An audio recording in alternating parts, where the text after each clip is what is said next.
For heaven's sake, catch me before I kill more. I cannot control myself.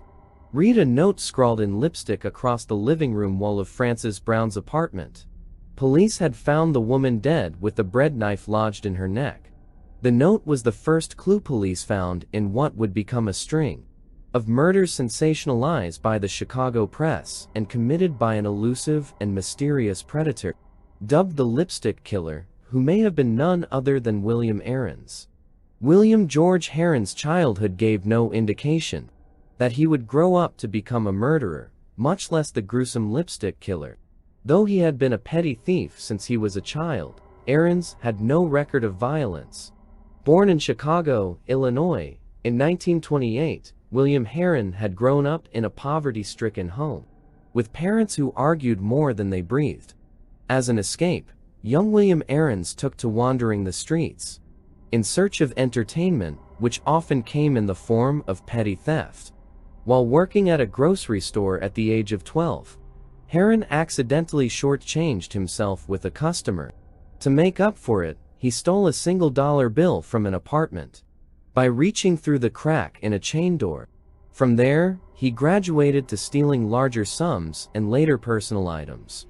At 13, he was arrested breaking into a local building's basement, the first in a long string of arrests that would garner him a reputation with the Chicago police as a nuisance, though not yet as anything more. He described his theft as a hobby, something that kept him busy while his parents were fighting. He was eventually sent to a boys' semi-correctional school in Indiana. However, his time there proved ineffective, as he was arrested again afterward. This time, the court recommended he be sent to a private institute in central Illinois. While ineffective at curbing his crime streak, the schools were good for one thing. At both institutions, Heirens proved to be an impeccable student and earned top grades in all subjects. So good were his grades, in fact, that before he even turned 16, he qualified for courses at the University of Chicago as part of a gifted students program.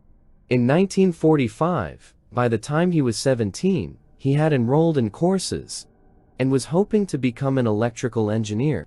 However, not even advanced courses, involvement in extracurricular activities, rising popularity, or a string of girlfriends could supposedly stop William Heirens from reverting to his childhood hobby and eventually evolve into someone far more sinister. Though the murder of Frances Brown was the most popularized because of the lipstick message and gruesome crime scene, it was actually the second murder supposedly committed by William Heirens. The first came 6 months prior, in June of 1945, and didn't even make the front page of the local papers. 43-year-old Josephine Ross had been found in her home, dead from multiple stab wounds to the neck. A skirt had been wrapped around her neck, and her wounds had been taped shut. Police interviewed her fiancé and several ex-boyfriends, all of whom had alibis. It was determined that Ross was killed by an intruder, likely one who was there to burgle her, but who had been surprised to see her before they were able to complete the robbery. As nothing was taken, police assumed that after killing Ross, the suspect had fled. However, that was the end of the assumptions, as nothing further had been found at the scene. There were a few dark hairs found clutched in Ross's hand, though they only led police far enough to guess they were looking for a dark-haired suspect, as there had been no suspicious characters reported at the scene. No witnesses, and no noise disturbances reported, it seemed, for the time being, that the Ross murder would go unsolved. That is, until 6 months later, when William Heirens committed his second murder, the one that would become the hot topic of Chicago, and kicked the police investigation into high gear. On December 11, 1945, 32-year-old Frances Brown was discovered savagely murdered.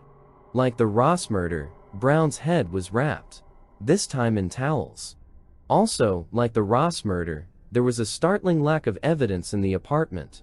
The police had found no fingerprints, no evidence of a burglary, and no hint of who the murderer could have been. There was, however, one glaring clue left for police. The strange message scrawled on the living room wall and Brown's own lipstick. Immediately, the media picked up the case and splashed it across the front page, branding the culprit, of course. Thus far, the lipstick killer was nameless, an unidentified man or woman, as the police once insisted, on a silent rampage through the streets of Chicago. For just short of 1 month, the city was held in a sensationalized state of terror, egged on by the Chicago newspapers, which waited with bated breath for the next horrific crime scene to be discovered. Within the first week of 1946, it finally came, when William Heirens, still unknown and unsuspected, committed his final crime. Heirens' third murder was, without a doubt, the most brutal. Around 7:30 on the morning of January 7, James Degnan discovered that his 6-year-old daughter, Suzanne, was missing from her bedroom. Police swarmed the home and immediately began a search of the upscale Chicago neighborhood. In the Degnans' home, a crumpled ransom note was discovered in Suzanne's room, which demanded $20,000 from the family. It also listed orders not to involve the police and claimed more orders would follow.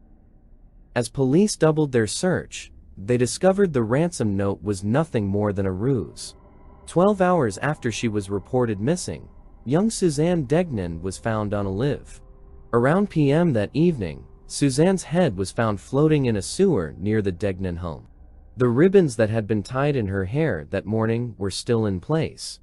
Before long, her legs and torso were also discovered in nearby sewer basins. Once again, Chicago was caught up in a horrific but captivating crime, though the police had yet to officially connect it to the murders of the lipstick killer.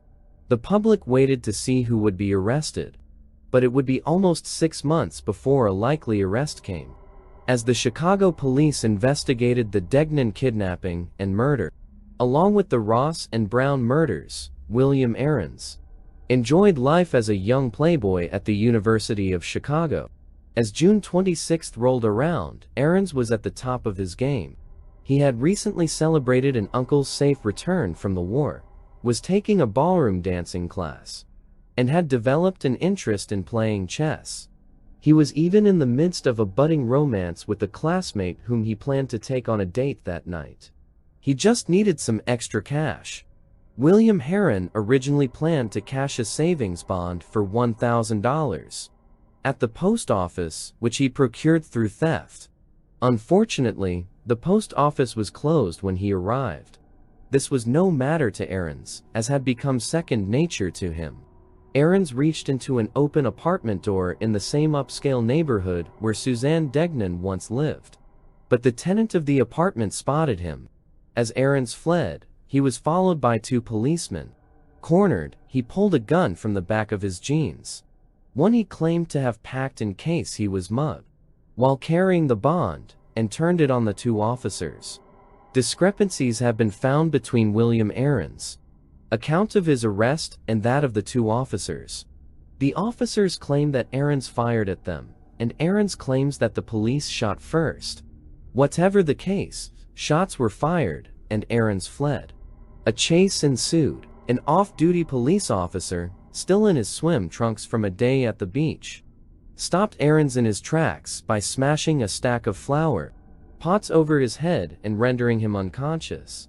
While his arrest was unpleasant, William Heirens would come to realize being hit on the head with the flower pot was the most pleasant thing he would experience for a long while, as the next few days would prove to be some of the worst of William Heirens' life.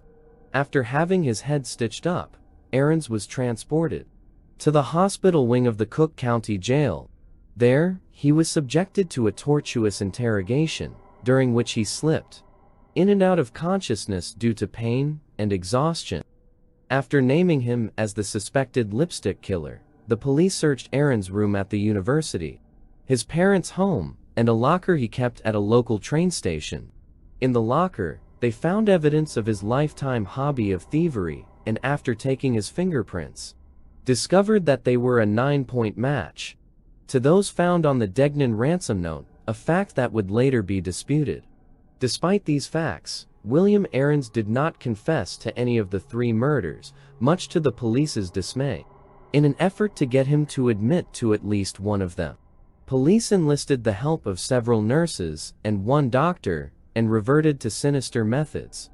During one interrogation session, nurse poured ether on Heirens' genitals while he was strapped to a bed. During another, a police officer repeatedly punched him in the stomach, while chanting details of the Degnan murder in an effort to spark recognition in Heirens. Several days into his interrogation, spinal tap was administered, in an effort to force Heirens into confessing to being the lipstick killer.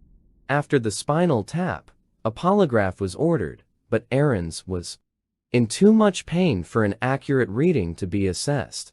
One doctor even injected Heirens with sodium pentothal, known to the layman as a truth serum, though it did nothing more than put him in a state of semi-conscious delirium. After 4 tortuous days, Heirens eventually began to mutter the beginnings of a confession. While under the influence of the sodium pentothal solution, and hovering somewhere between excruciating pain and unconsciousness, Heirens spoke of a man named George who could potentially have committed the murders. Police searched for a George and questioned Heirens' friends and family, but ultimately came up empty-handed. The fact that Heirens' middle name was George ultimately led police to believe the statement to be somewhat of a confession to being the lipstick killer, despite the fact that William Heirens' handwriting did not match the note left on Frances Brown's wall, and the fact that police only had 9 of the required 12 points of identification necessary to deem fingerprints a 100% match, and the fact that Heirens' confession was disputed by several nurses. Police ultimately charged William Heirens as the lipstick killer. On July 12, 1946, 17 days after his arrest, Heirens was indicted for assault with intent to kill, robbery, 23 counts of burglary, and 3 counts of murder, despite the fact that the interrogation was clearly botched. Not to mention that all of his places of residence and his locker had been searched without a warrant.